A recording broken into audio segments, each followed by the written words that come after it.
start our video. Alright, so, I'll make this bigger. There you go.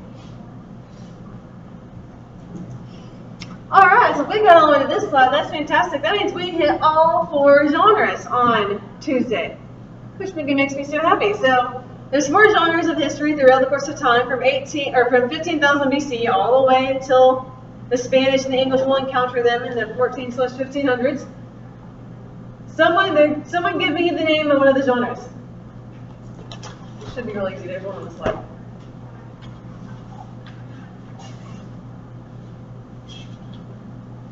What is one of the genres we talked about? What does this say right here? Where's the other? Oh, the Eastern Woodland. Thank you. There we go. Eastern Woodland is a genre. We talked about 3 others. I'm kind of scared to ask, but can anyone give me a second one? We talked about 4. Huh? Mesoamerican. Thank you. There we go. Anyone give me a third?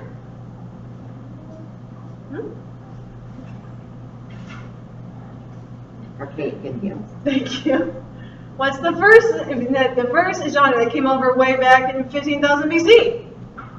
Very first slide we hit. You got some notes over. Paleo. Thank you. I love you. Your greatness.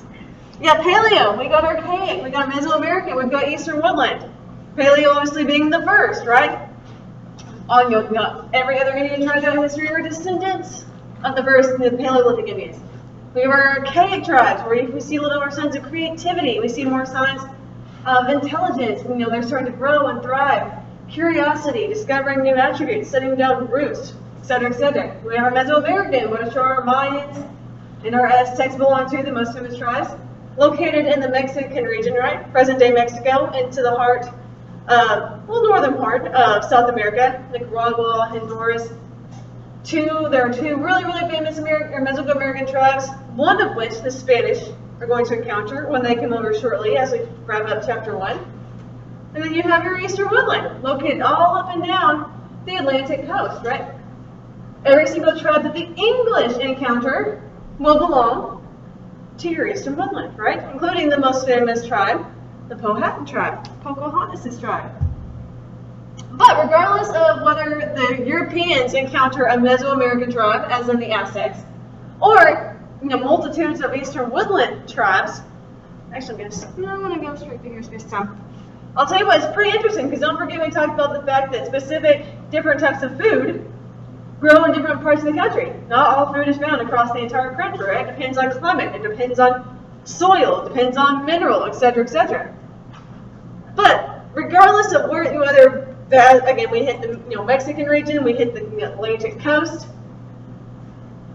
Indians will introduce something pretty crazy to Native Americans. 3/5 of the food. It's a wonderful fraction. I might make sure to write that thing down. 3/5 of the food found across the entire world today were first introduced to Europeans by Native Americans. Before 1492, I think there was no corn eaten over in Europe or anywhere else in the world. As crazy as that sounds. There were no beans. There were no peanuts. What is Ireland famous for? You think Ireland, what do you think of? Potato. Potato famine, right?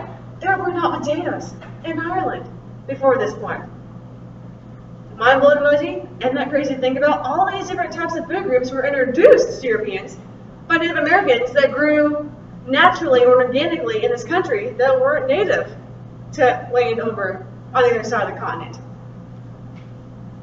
No, surely, throughout time, we would have figured it out eventually, right? You think about, what if we had never discovered corn? What if we had never come to North America? Or how much later we would have come to North America? Think about everything that's in corn is in. It's in bread. It's in cereal. It's in chips. Corn on the cob, some butter on it. It's delicious, right? You go to a baseball game. You have your hot dogs and things of that nature, but peanuts. What if we never discovered peanuts? What would we eat at our baseball games? Says hot dogs. Just saying. Etc., etc. Ireland would have never had, which is good and bad combined, I guess, would have never had the Irish potato famine. So it's wild to think about. Most of the food that we consume across the world today was not even known about before 1492. It's a little bit crazy. And We are so grateful for all these things that the Native Americans are introducing to us. We're going to give them something right back, right? They're going to give us all these different fruit groups, and we're so grateful we're going to hand something right back. What do we introduce to the Indians? Disease, right? And the convicts were so nice. Originally, it is an accident. However, that's a huge capital however. Once we figure out that the Indians have no immunity to European diseases, we sure as heck use it at our disposal, per se. I mean, Hernan Cortez will hand out blankets to the Aztecs out of the kindness of his heart, for warmth, per se. But the blankets we hand out are just consumed in the smallpox virus. People who had died on the ships crossing the Atlantic from smallpox, their corpses have been wrapped in these blankets. We hand them out to the Native Americans with the goal of using it for warfare. It's chemical warfare, per se. And so we will take it a step further, because again, the Indians have absolutely no immunity to any of these diseases. Ironically enough, on some point, neither did we originally. These diseases have not been around since the days of Jericho and Yarmo and Babylon and Sumer, the first settlements and civilizations in world history. There was a point where they were concocted, where they were created, where they were chemicals mixed together, bacteria mixed together, and they came to light. Who can read this first bulletin point? How were diseases such as smallpox, tuberculosis, measles, what caused these diseases to originate in the first place? Well, we domesticated what? Farm animals. There we go. Now we're speaking like it.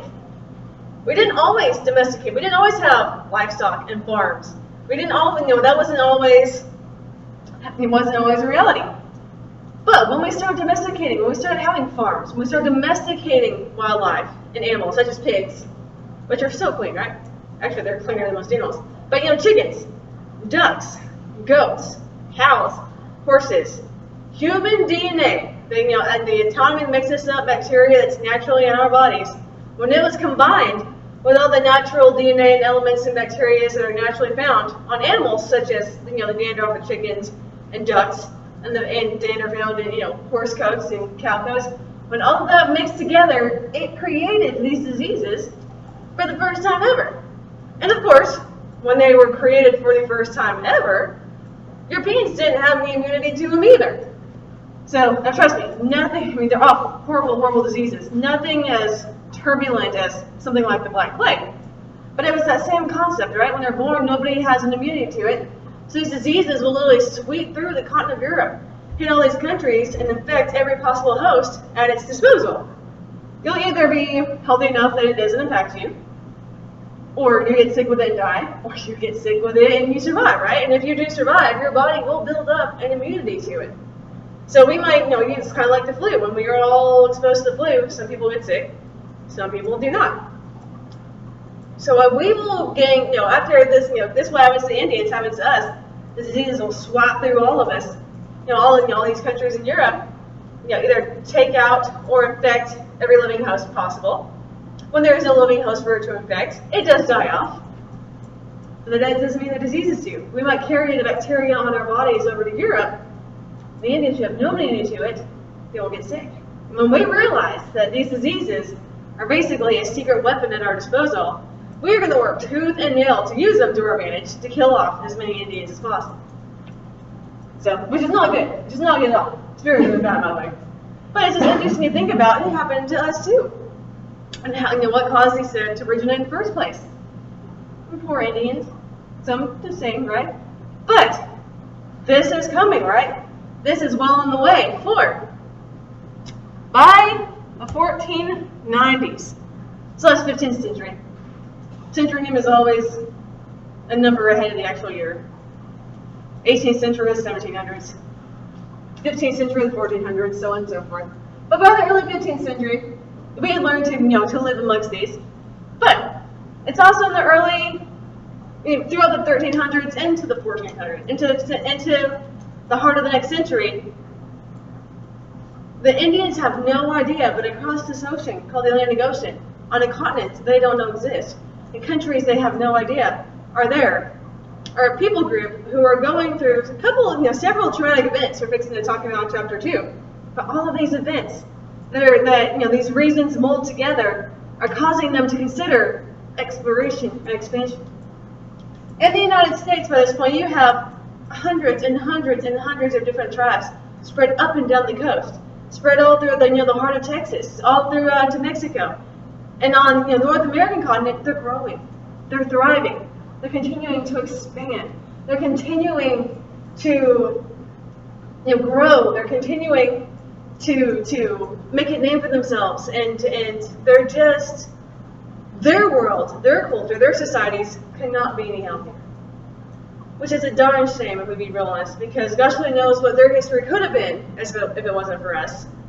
But we will never know, because as they are just blissfully naive, they have no idea that in a few years away, their worlds are fixing to change forever.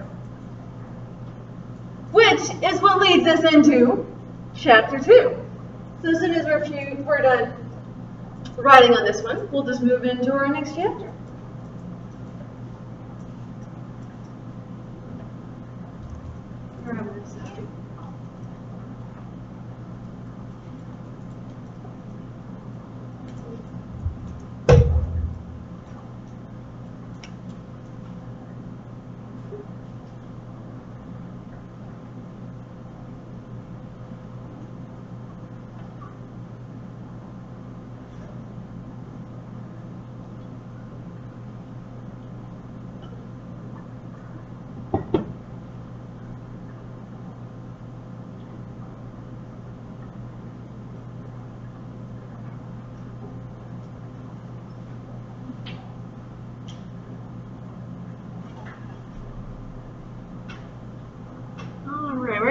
Move to the next one. Don't forget, if you didn't get it all, just shoot me an email. Everyone who is here is more than welcome to have the PowerPoint sent to them with absolutely no problem. Let's see. But let's go ahead and get into 2 so we don't get too far behind. So the Indians, bless their hearts, no idea what's fixing to happen. Exploration, expansion, the new world is fixing to be discovered by Europeans. The question, however, sparked in the first part of chapter 2, the question is why? Why did Europeans come to the New World? Why did what's fixing to happen to the Indians happen? Why was it necessary? What caused Europeans to decide to venture out across the Atlantic and see what else was out there, what they could find at their disposal? There are 4 reasons, as I hold up 5 fingers, 4 reasons kind of roll them all together, which will lead, to us taking that leap of faith and venturing out across the Atlantic. 3 of them are very closely tied together. We'll go over them pretty quickly because they're all kind of molded together. Have we ever heard of, God, gold, and glory? That rolls into it for sure. But it gets a little bit more in depth than that. But the 3, so there's 4 reasons. And again, we're going to go over each of them for a moment. But again, the 3 that are molded together, there's 3 that are molded together, very closely knit, tied together, that all kind of fit together and make sense. And those 3 reasons together, there's going to be the need. There's going to be the want, but something is still holding us back. We're at the Atlantic coast. We know we should. There's a million reasons why we should, but we're still hesitant. We're still kind of afraid to jump off that cliff and go for it. And then that 4th reason will come along. It's kind of like that gust of air, the person from behind who pushes you and convinces you it's worth the risk, and you take the leap. And again, we're going to go over them all together technically, but 3 of them, 3 of the 4, disease, economy, and military. Also be considered as security. So, I actually have a slide on it. We're actually going to hit it next. It's on the next slide. But disease is a big one, right? We have the Black Plague that rolled through and was just devastating throughout Europe. The first wave, which by the way, there were several plagues throughout history of the waves of the Black Plague throughout history. The first one, which hit in the 1300s, not only was it the original, we never seen anything like it, but it absolutely detrimented Europe. 1/4 of the people of Europe were wiped away in the first plague. A lot of cities and towns lost up to 70% of their population, and just with this most gruesome, awful infection. Bacterial infection, it was just horrific.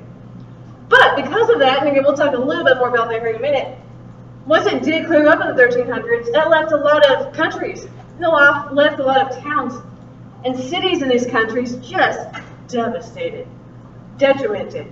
I mean, it just absolutely obliterated their labor source, right? It left them weak, it left them fragile, and that left them economically broken. Now, if you survived it, for some individuals, well, your reward was payday, because with so many people that have died off on this, and there's so many jobs to be had, and the labor force is so much fewer, job opportunities were grandiose. You might get paid a whole lot better because there were fewer people to pay. So for some individuals, the reward for surviving the Black Plague was actually great in terms of jobs and opportunity and income. But for countries overall, just financially ripped them apart, crumbled them. Because again, they lost, well, if you lose 70% of your labor force, that's 70% of your business. That's 70% of your economy. Importing, exporting, making the money that keeps your countries afloat. And a lot of these countries are holding on to existing, being able to financially support themselves as a country by their freaking fingernails. And there is fear of completely going bankrupt as a country, completely falling apart and crumbling economically and just dissolving. People scattering, going other places where there are jobs to be had, and your existence just becoming futile, per se.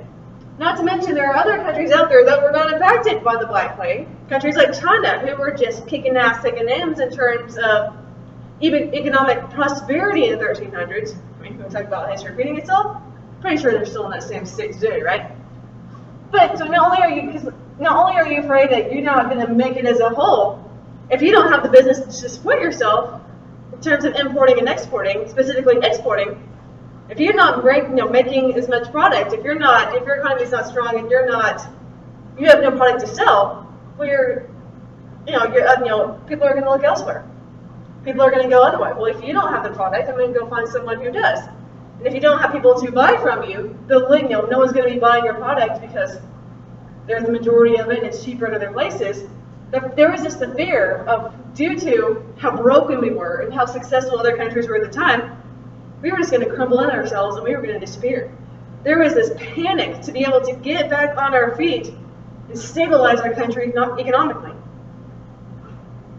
But we couldn't do it where we were. We were so broken where we were. There was the need and the understanding that if we're going to be able to rebuild our economy, we need to go somewhere where we can rebuild and start over, A. But B, we need to come up with money fast. There's no money to be found in our own country, but there were books, and there were tales, and there were stories, and accounts written by people like Marco Polo, who had found the West Indies. And not only had he found the West Indies, which is full of spices, and so, raw materials, etc., he had found gold. There was not a more wealthy natural resource than gold. So there was also this, for a quick fix, so that we do have money to rebuild, so we have money to secure that we don't crumble in, that we don't fall in on ourselves. We need to go follow the path of Marco Polo. We need to go to this new world. We need to take the risk and go somewhere which not only can we rebuild, but hopefully we can find gold, which will restabilize our country and we'll be okay. So economically, there's this huge push. There's this huge want for it, as well as military and fear. Not only are these countries desecrated economically after the Black Plague, if you lost 70% of your people group, you really think that your security strength is going to be up to par? Not so much. So they are broken militarily. They're hanging on us by countries. These countries are hanging on by their fingernails. They become the three-legged buffalo in the buffalo herd, right? And there are other countries out there who would absolutely take advantage of this. And this thing is one of the big goals, the big means of a lot of countries, was to go out, divide and conquer, and overthrow smaller, weaker countries. Take control of them, right? When they lose their independence, and if you're overthrown, let's say if the Ottoman Empire comes after France. France is barely holding on. They look like a three-legged antelope in the herd. Ottoman Empire is a lion that descends, attacks, and if they overthrow France, France loses its independence. France, overnight, will find themselves a colony of the Ottoman Empire, completely lose independence and be controlled by another country, be added on to someone else. That's a huge fear. Nobody wants to lose their independence, right? Nobody wants their country to be overtaken and overthrown by a big bad Goliath. So we've got to find a way to stabilize ourselves. We have to find a way to get back on our feet. We got to figure out a way to sew that fourth leg back on, right? Just in case, if we look like the weak duckling, Ottoman Empire comes after us, we can hold our own and defend ourselves. But how are we going to do that if we can't regroup, regroup, and restabilize? Again, we need to be able to grow and rebuild. We need money to do so. We need to get our labor force back up. So there's this huge fear of being overthrown militarily, crumbling in on ourselves economically, or just perishing once again with disease. And the Black Plague was one of the worst things to ever sweep through this world in the 1300s. I mean, it swept through the world at all, but it just desecrated Europe in the 1300s. And at the time, when the Black Plague hits, the first wave of the Black Plague hits, current time in the 1300s, nobody knows why. Nobody knows what happened. Nobody knows where it came from, why it occurred, and why all of a sudden it just seemed to vanish, right?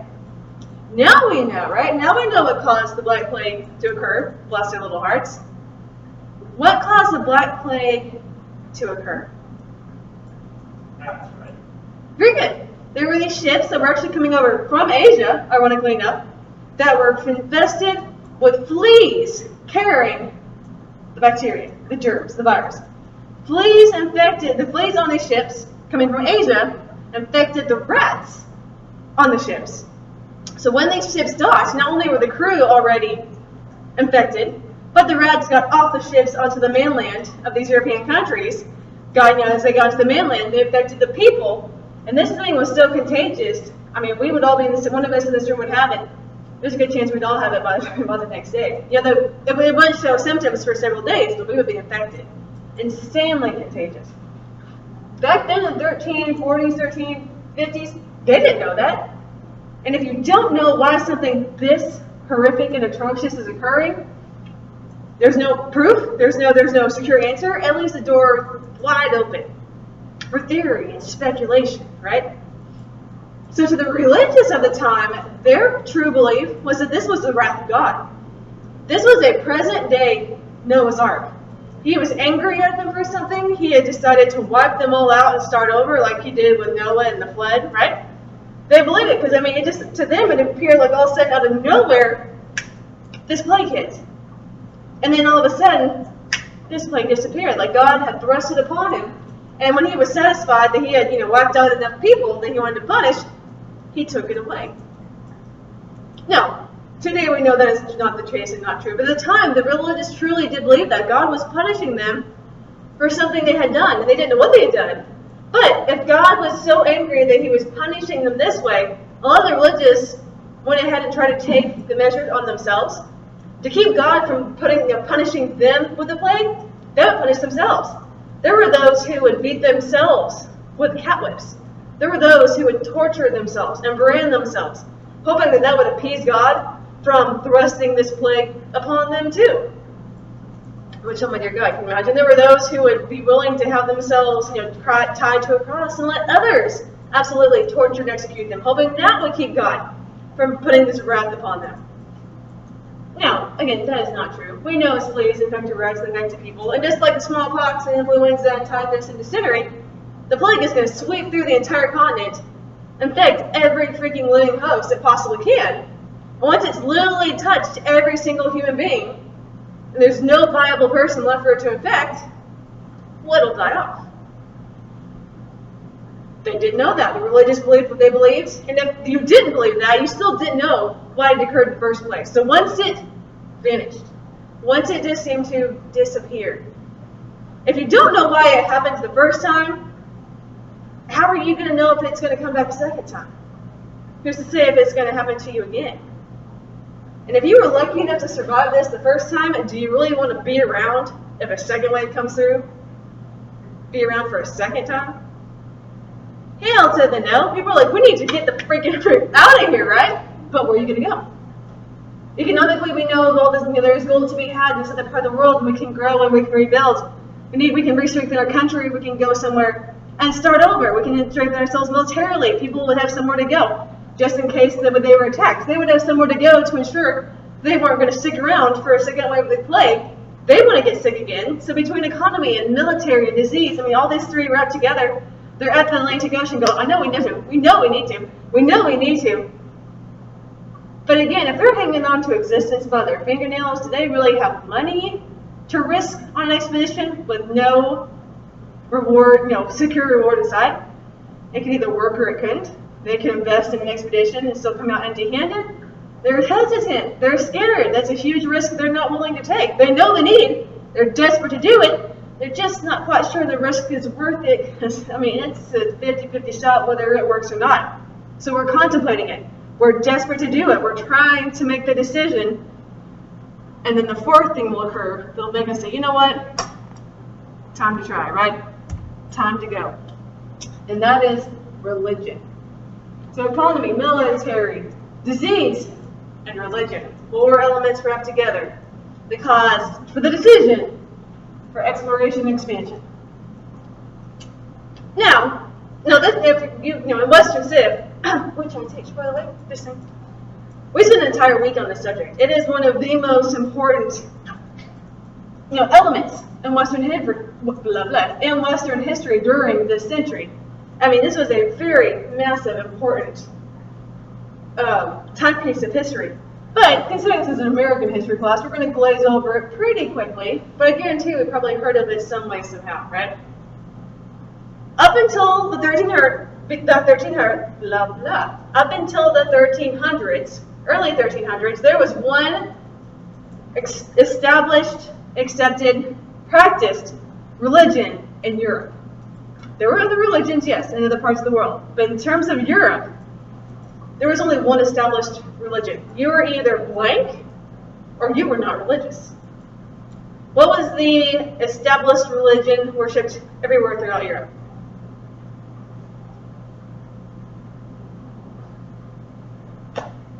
Catholicism? Yes, thank you. The Roman Catholic Church.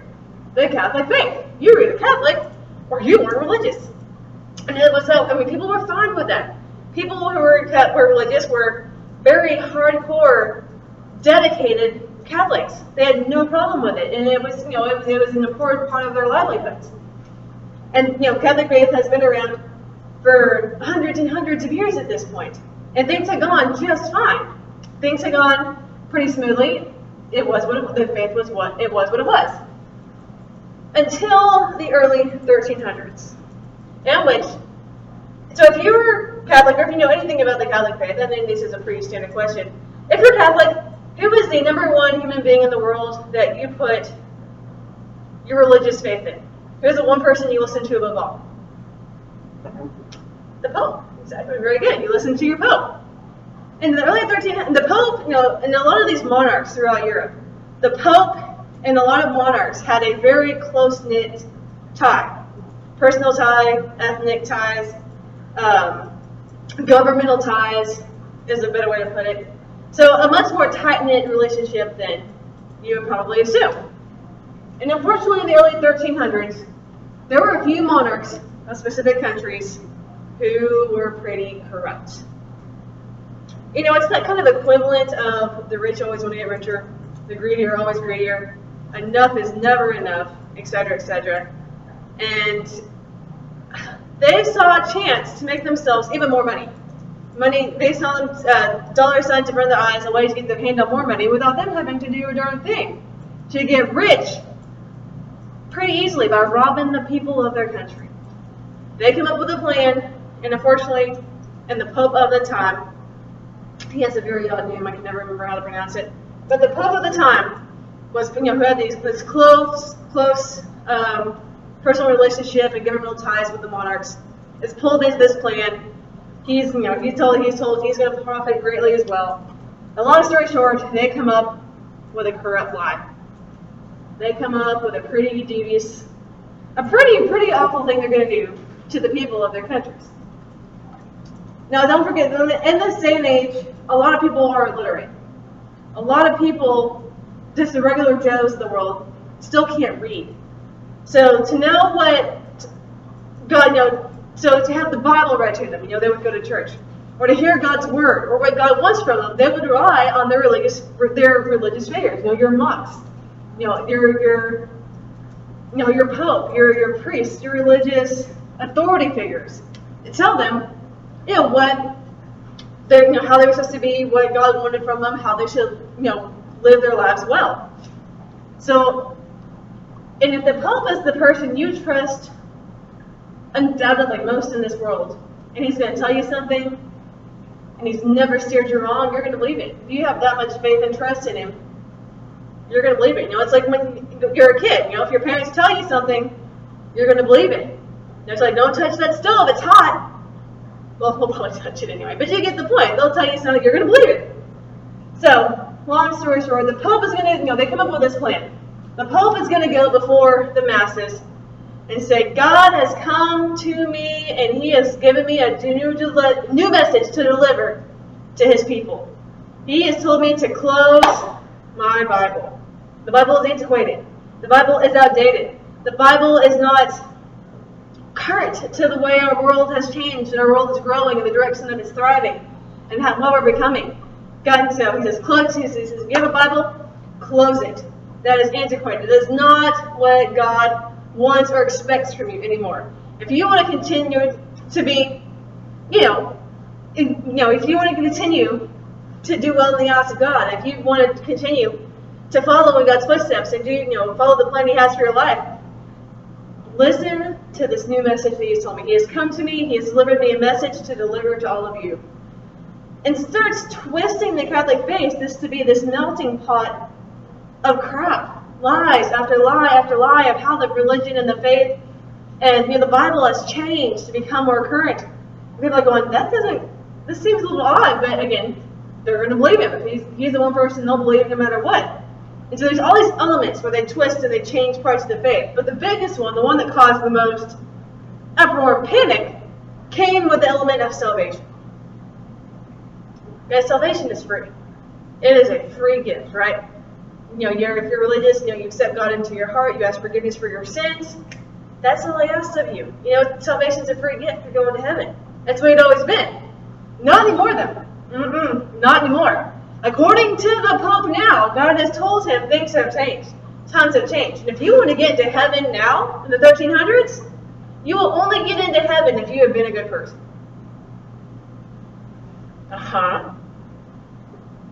Hashtag faith? Well, how do you know if you're a good person? It's a question, right? How do I know if I'm being a good person? Well, simple. A good person is anybody who has never sinned a day in their life. Right? Raise your hand in here if you've never sinned a day in your life. Hello. Right? No. Guys, we are meant to be sinners. We are created to be sinners. We all sin like 20 times every day. It's the way God made us, because it's also why he sent his son down to die on the cross for our sins. We are completely wiped clean. That's what faith is based off of. The Christian faith is based off of. Catholic faith at the same time, same chapter. Not anymore. If you've ever sinned, you're going straight to hell. If you're religious, that's about the biggest panic you can put on a person, right? Like, holy crap, I don't want to go to hell. Surely there is a way to fix this, right? How can I fix this? How can I make things better? How can I make God happy? What can I do? Well, Pope says, he goes, I have a solution for that too. There are these, no, guys, all this is a freaking stamped religious document. It's just a freaking religious piece of paper with a stamp on it. It's called an indulgence. You buy them from your church, right? He says, look, here's the deal. If you're worried about the fact you're probably not getting to heaven, if you've sinned in your life and you've sinned, whether you've sinned a little or you think you've sinned a lot, I can tell you the best chance of getting into heaven is to buy indulgences. Buy from your church. Give money to your church. Put back into your church by buying indulgences. And the more indulgences you buy, the happier you will make God and the more he will be appeased with you. I'm not God himself, right? It's going to be up to him to decide whether you get in. You pass away, you hit those pearly gates, it's going to be his call, whether he lets you in or not. But I can tell you, the more of these you buy, the happier you will make him, and the better your chances of getting into heaven and him forgiving you of your sins. Hopefully that sounds stupid, right? It should sound so stupid. in this day. But again, 1300s, when this is the person that you would never question in a million years, when he's telling you this, people will go nuts. People will spend their entire life savings. They will sell their homes, every one of their possessions that they have, and all this, their entire inheritance. Everything will go into buying these pieces of paper, trying to do everything in their power to appease God and get God to forgive them of their sins. If this is what I've got to do to get into heaven, you can have it all. You can have everything. And so people are spending their everything they have are going to, into the church. And all this money that's coming in from the sale of indulgences is going straight into the pockets of the Pope and the monarchs. Right? And they're they're sitting there behind closed doors like, cha-ching.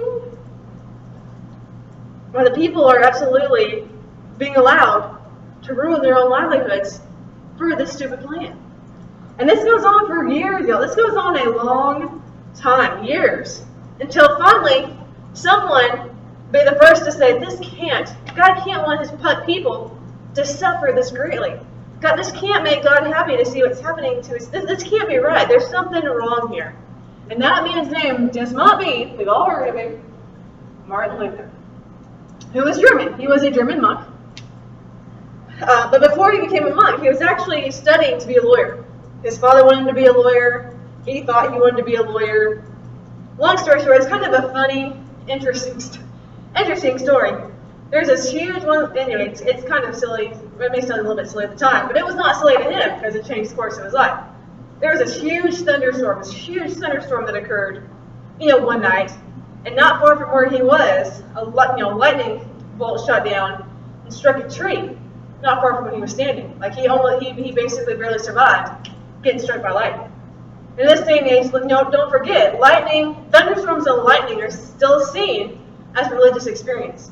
It's not until Benjamin Franklin we realized that it's just electricity and particles in the air. There are things, especially lightning strikes, were seen as the wrath of God. And a lightning bolt struck this tree not far from him. Just obliterated the tree. And Martin Luther took that as a holy crap personal message, right? And it shook him to his core that God was trying to send him a message to get through to him. God was waking him up.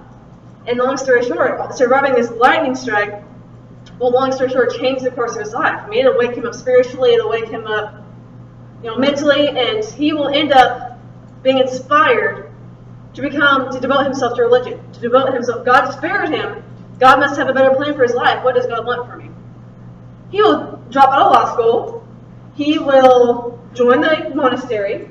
And long story short, he will devote the rest of his life to God and religion, and he will become a monk.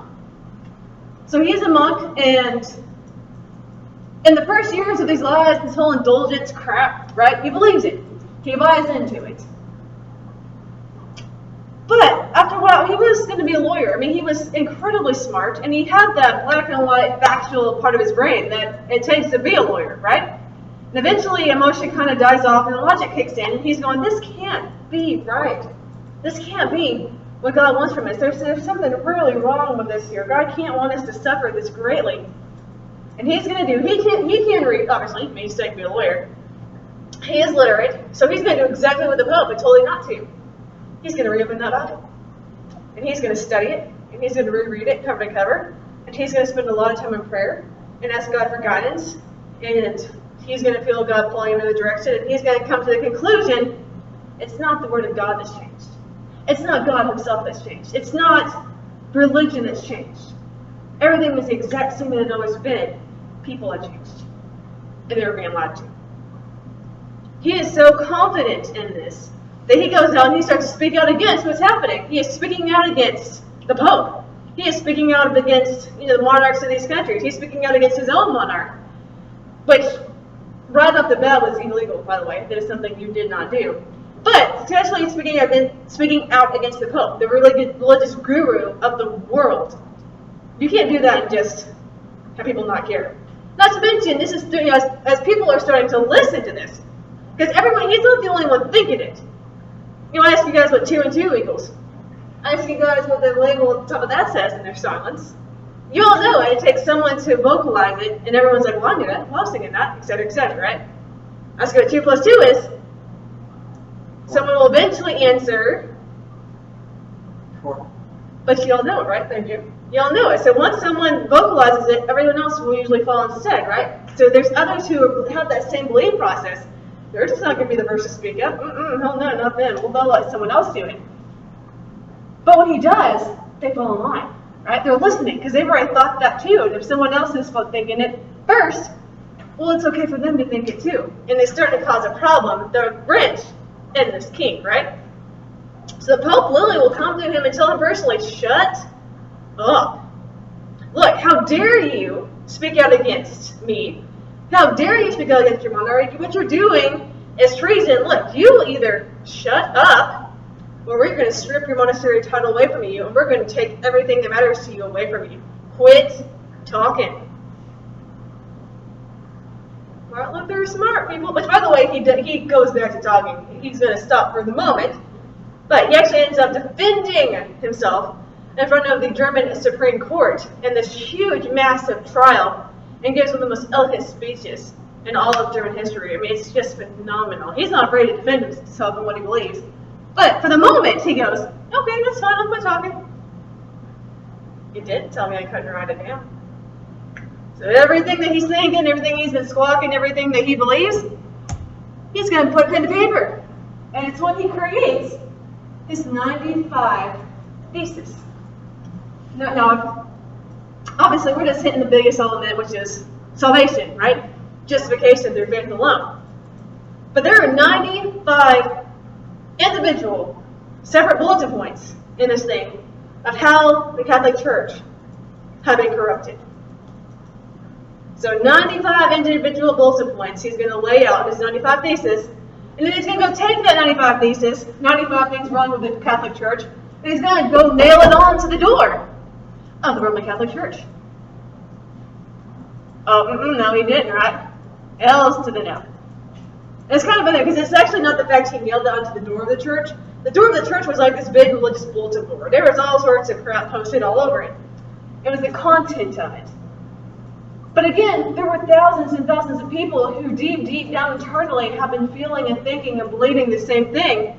They were just so scared about what would happen to them if they spoke up. Now that he's basically leading this new belief system, people all of a sudden, hundreds and hundreds at a time, will fall in line and side with this belief. And you will see for the first time ever, the religious in Europe split. You'll still have those who just will not be able to wrap their heads around the fact that anything could possibly be wrong with their beloved Catholic Church. And God bless them for being dedicated, right? A little bit naive, but they're going to hold on and they're going to remain dutifully Catholic, and they're going to be just aghast at what's happening on the left side of the field. And then you have the other half, who will follow the teachings and the belief, and will follow Martin Luther as he forms the second ever accepted religion, which will become accepted down the road. Well, again, this is a whole week-long lecture on Western Civ. But the beginning steps of creating the Protestant faith. But it will be a hard road for it to be accepted, and it will lead to the Protestant Reformation, this religious war, this religious rebellion throughout Europe, in which thousands and thousands of people, Catholic and Protestant alike, will be executed for standing in their faith, for standing in their convictions, for standing behind their beliefs. People will be stoned to death. People will be crucified. And there will be a bloody, bloody, bloody revolution. And this will be that final push. We already understand the need. There's a very big need, but now there's also a want. I want to be able to live somewhere where I can believe whatever religion I want, and I can stand behind whatever religion I want without the fear of persecution, without the fear of dying for my faith. And that is the shove it takes. For once again, not everyone's going to jump across the Atlantic at the same time, right? I mean, duh, no-brainer. But it's kind of funny. Someone will be the first. I mean, but this is This is when we see finally, and again, this goes on for like 100 years. This is not a quick process.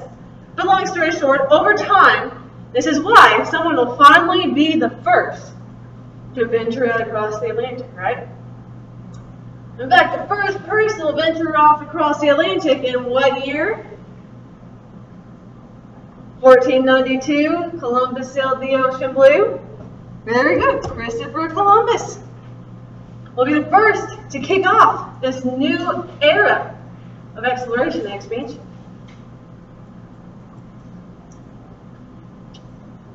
Which country did he represent and sail for? Spain. Very good. There we go. We're waking up. I love it. We were going to sail for Spain, but guess what? He wasn't Spanish. He was from Spain. He's Italian. Born in 1451. Born in Genova, Italy. Grew up sailing. His father, it was either his father or his uncle. I'm assuming it's his father. Don't quote me. Father figure had been a sailor. He had grown up on ships.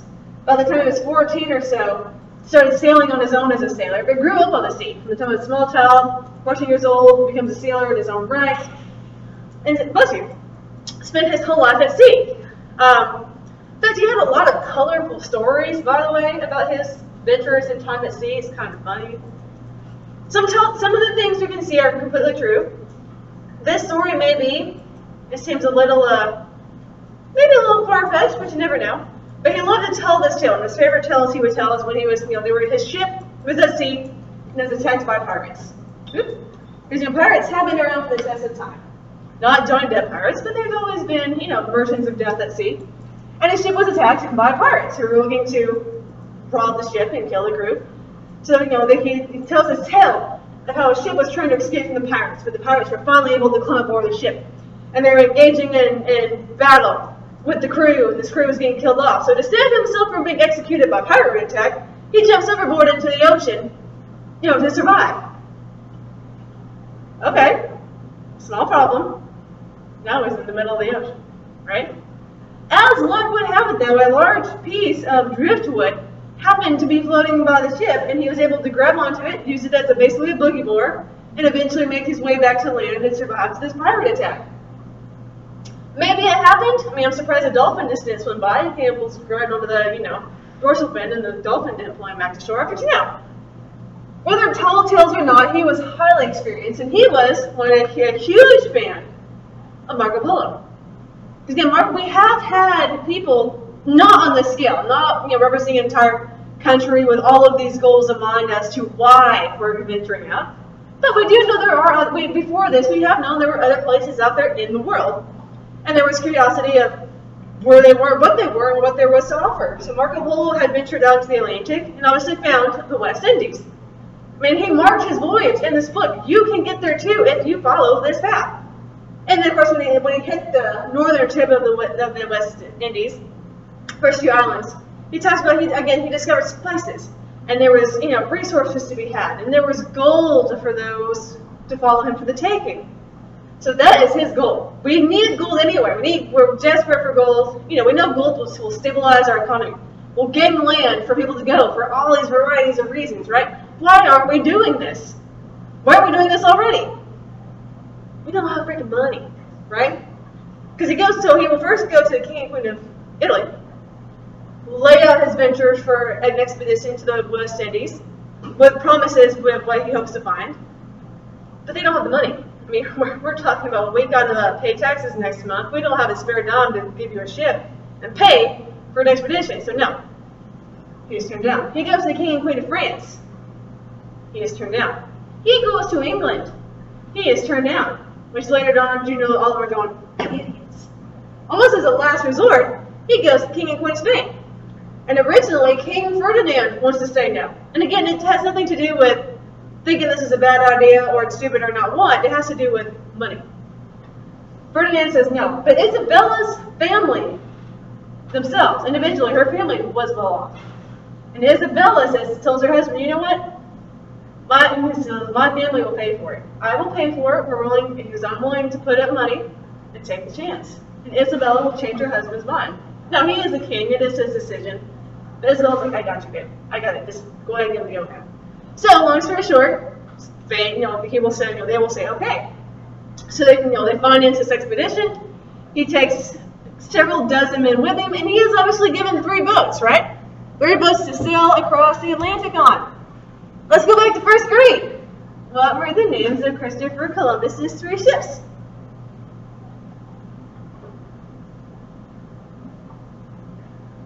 What was the name of one of his ships? I love you for guessing. That's pilgrims. You were on the right type, though. I love you for guessing. Nina. The Nina, the Pinta, the Santa Maria. The Nina, the Pinta, the Santa Maria. And no, these are not the actual ships. Yes, that question has been posed before. Spoiler alert, they did not have color photography in 1492. Throwing that out there. But we were like, are those them? No, those aren't them. But they were very, very similar to what they would have been. They would not have been these massive naval grade battleships. They would have been teeny tiny. I mean, they would have been bottom of the barrel in terms of what Spain had in terms of ships. Teeny, teeny tiny, which means there's not a lot of room for people to move around on. You are packed in there like rats, pun intended, because there's rats on there too. Okay, so itty bitty, teeny tiny. But they would have obviously been emblazoned with the seal of the country so that people at sea, if you come across other ships at sea, it's quite clear who you belong to. Now, your book says Christopher Columbus and his men were at sea for 33 days. Will never ask you on an exam because there are many, many differing numbers of exactly how long he was at sea for. What time is it? Oh, I'm not sure if we're going to have time to watch. Anyway, we're going to watch a video clip that states that he is at sea for about 56 days. So the exact amount of time that he was at sea is kind of up in the air. We do so, in long story short, it's somewhere between 4 and 8 weeks. But what everybody universally does know is that when he did land, he did land ho, per se, saw land in the distance. He was not in the West Indies. He thought he was. And again, I'm sure we all know the reasoning behind it, but we do know that Indians are referred to as Native Americans became nicknamed Indians because the indigenous people of the area, and he thought he was in the West Indies. But he is not. He is in the Caribbean. He is in the Bahamas. He finds this, he docks on this island called Espanola, which he will name Espanola. Now it's off the coast, per se. I mean, it's out in the ocean. It's but it's closest to the coast of Florida, closest landmass per se. And long story short, so the people that they're going to encounter there belong to the Eastern Woodland genre. The Eastern Woodland genre, who were kind and peaceful and gentle and compassionate. Christopher Columbus himself says he's never seen kinder human beings in his entire life. And he falls in love with their peaceful way of life. He says, and they're gentle, and they're always laughing, and they're it's just this is the most, laid back, kind-hearted environment, per se. And he's just floored with their way of life. They're called, the name of the tribe, by the way, and we're going to watch a video that explains all this too, but anyway, they're called the Taino. However, it is not, so by the way, not only does, so the Indians have never seen Europeans before in their life, right? Indians have no idea, mind-blown emoji is their faces, because they've never seen people that don't look just like them. Dark eyes, dark skin, dark hair, right? Here come these Europeans who are white, I mean, to them, like bleached white, right? And have different color eyes, and different color skin, different color hair, some are tan, some are paler. They're wearing armor that gleams and glistens and shines in the sun. Well, Christopher Columbus, he actually, as he's pulling into, as he's arriving in Hispaniola, runs the Santa Maria, ground on some rocks, and she's sinking. And the chief of the Taino, Juan de Garay, sends his Indians out to go save Columbus and rescue his men from drowning. They're brought to the island, and the Taino instantly, not only do they go save these strangers that look nothing like they've ever seen before, they welcome them to their camps, they feed them, they house them, they form this friendship, and they live amongst them, they just welcome them in like nothing, right? But it's not long until Columbus sees something that will change this whole thing forever. He will find what? What did they come to find? Gold. Gold. He will discover gold on the island. And Columbus will do a 180. Have we heard about the, oh no, that's the wrong word. Have we heard about the conflicting notion on celebrating Christopher Columbus Day? The fact that a lot of, there are states who have quit recognizing the date as Christopher Columbus Day. But it's probably become the most controversial holiday, hands down bar none. And there's a lot of states, California does, Nevada does, Kansas does, I think Utah does as well in this day and age, don't quote me on that one. But a lot of them are recognizing the day, but they're not calling it Christopher Columbus Day anymore. They're calling it Indigenous People Day, in remembrance of Columbus's victims. Did you know Christopher Columbus is the father of genocide? Christopher Columbus, this is pretty much where people's knowledge of Christopher Columbus comes to an end. He's credited with discovering the New World, etc., etc. You know this part. Christopher Columbus was a monster. He was an absolute monster, and he's fixing to absolutely, we're going to ruin everything forever. There's a reason he's the father of genocide. Which is where our video picks up, but we will ... there.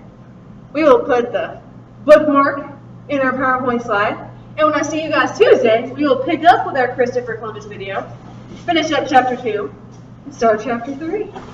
So you guys have a great weekend. Thank you for coming today, this lovely Thursday, and I'll see everybody next week.